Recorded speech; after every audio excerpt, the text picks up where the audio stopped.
ఈ ఆలయంలోకి వస్తే అమ్మఒడిలో ఉన్నట్టే. ఒక్క ముడుపుతో మీ సమస్యలన్నీ దూరం చేసే ఆ తల్లి. 2000 సంవత్సరాల చరిత్ర కలిగిన అమ్మవారి క్షేత్రం జూబ్లీ హిల్స్ భాగ్యనగర్ లో మన హైదరాబాద్ ప్రజల్ని తన కంటికి రెప్పలా కాపాడే ఒక అమ్ముంది.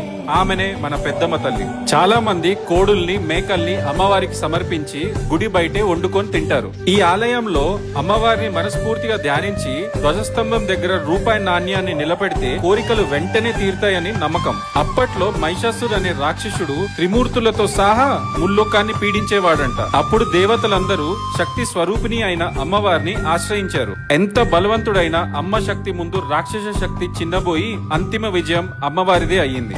అంత పోరాటం తర్వాత అలసట తీర్చుకోవటానికి ఈ బండరాయిల మధ్యన అమ్మవారు విశ్రాంతి తీసుకున్నారంట. ఆ ప్రాంతమే మన జూబ్లీ హిల్స్ పెద్దమ్మ తల్లి దేవాలయం. మెయిన్ ఆలయం పక్కనే నాగదేవత ఆలయం ఉంటది. ఇక్కడున్న పుట్టలో ప్రతి నాగుల పంచమికి ప్రత్యేక పూజలు నిర్వర్తిస్తారు.